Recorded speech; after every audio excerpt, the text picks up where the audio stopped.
Time may be running out for the poster children of the mortgage meltdown. Treasury Secretary Tim Geithner will offer Congress several options on how to deal with Freddie Mac and Fannie Mae. One of these options, phasing out Fannie and Freddie altogether.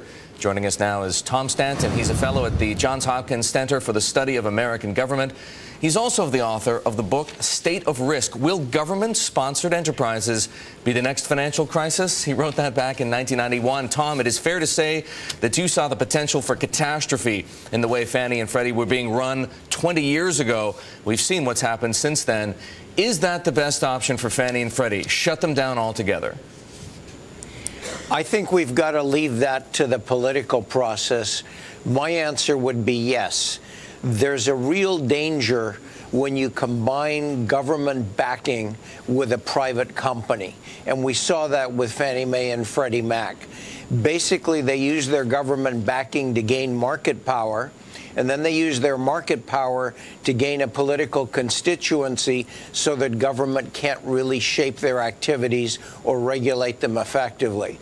So shutting them down, I think, is an important first step.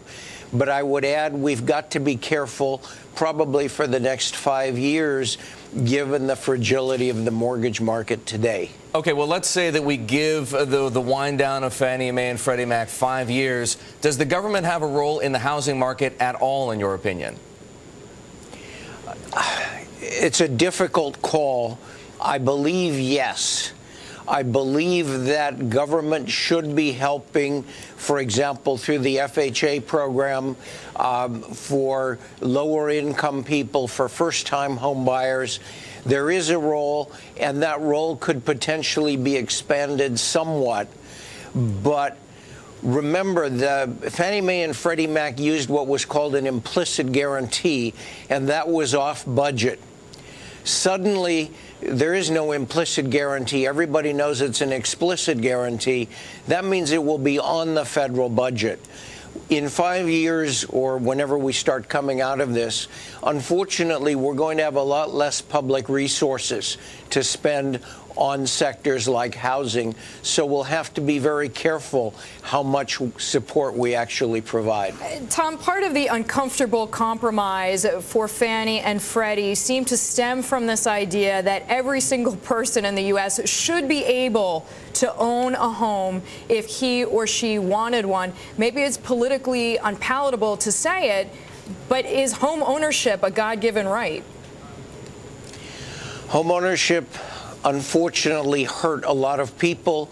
The Congressional Oversight Panel estimates, and they don't know precisely, that between 8 and 13 million households will be thrown out of their home by foreclosure as a result of taking on debt burdens they couldn't pay. But I mean, even this idea that every person should own a home, maybe not every person can afford it, fair or not. The Europeans, New York City, a lot of places, in fact, do quite well with rental housing. We've got to keep rental housing as an option. Home ownership is only good if you can afford the mortgage. Tom, very briefly, before we go, I'm giving you about 30 seconds. How do we do the one thing that is going to get the housing markets back off its feet sustainably, bring private capital into it?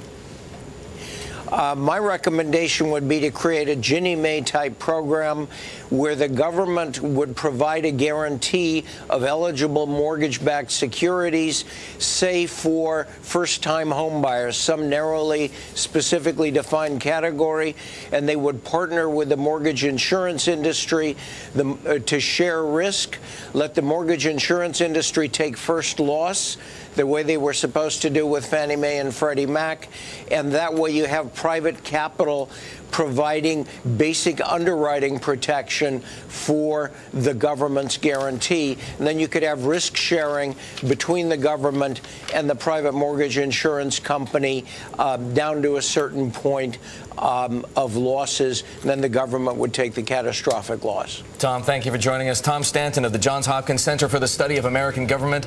And he says there is a solution for Fannie Mae and Freddie Mac. It's staring us right in the face. It's called Ginnie Mae.